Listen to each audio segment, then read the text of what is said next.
enjoyed their dinner. And I would like to specifically thank the Sodexo staff for preparing a wonderful meal for us this evening.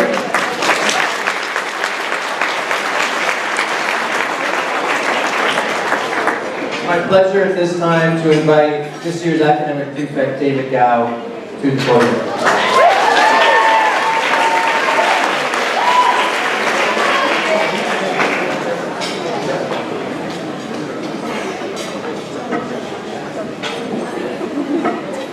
Hello everyone.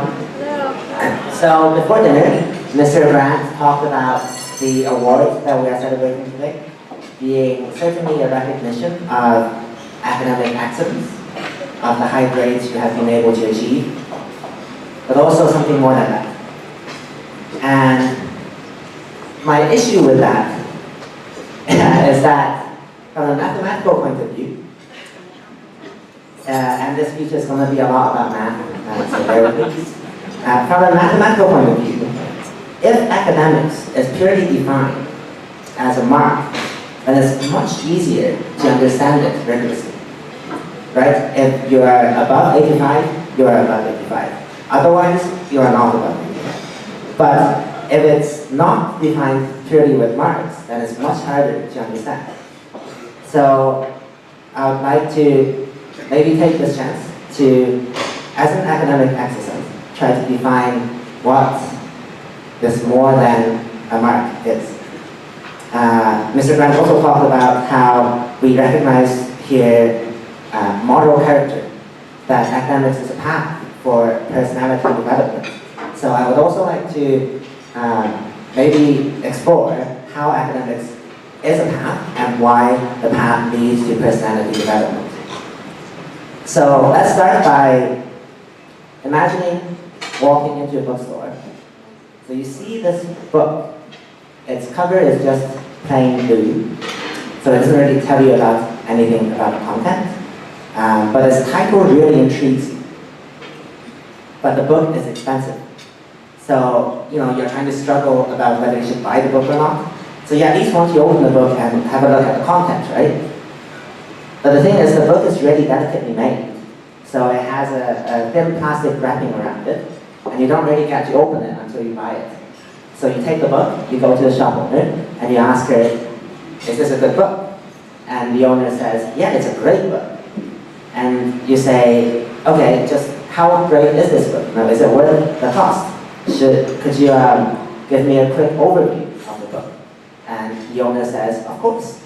The book is precisely greater than 85. So ladies and gentlemen, we're here today to celebrate your amazing achievement, well, our amazing achievement of having attained a score of more than or equal to 85.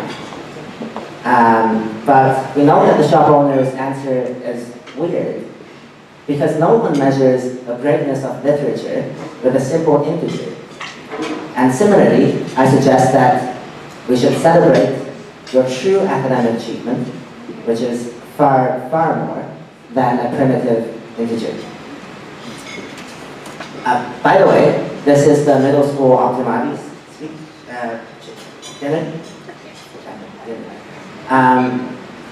Does everyone agree that it is the middle school Optimates dinner?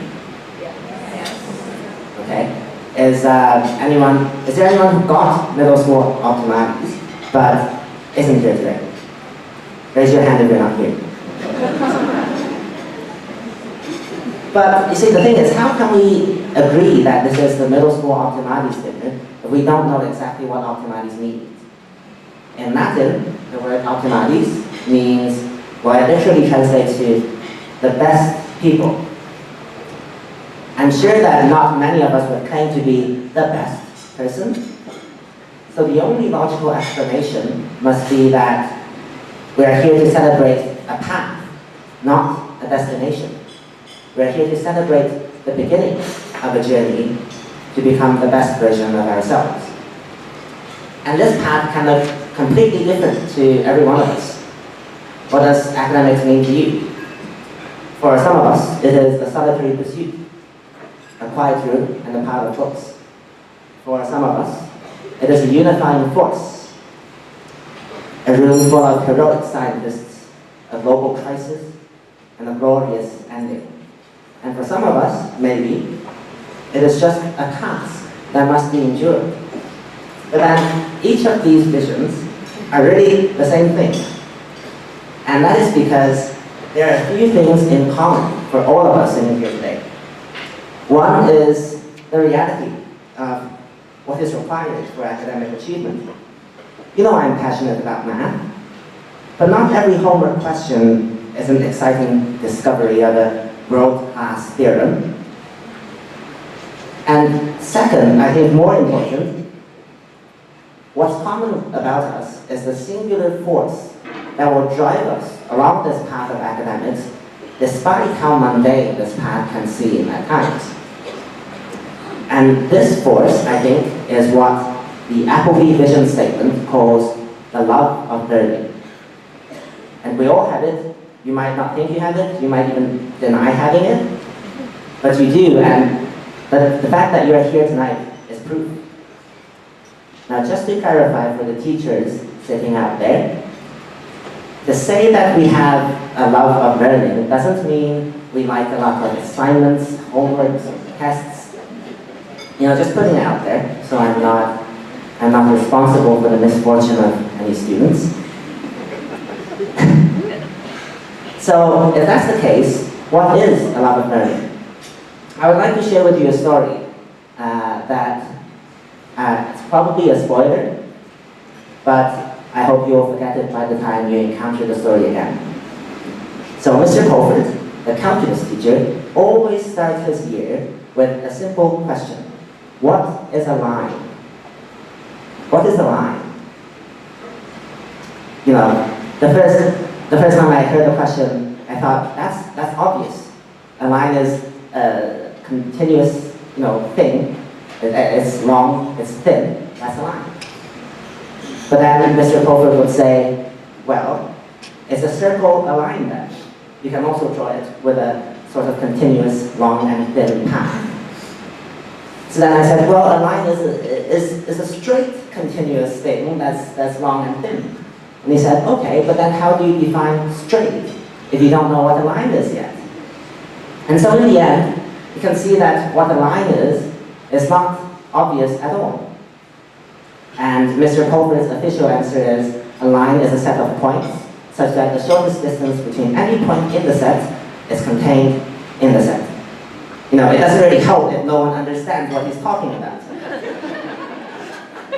So in the end, I still have no idea what a line is.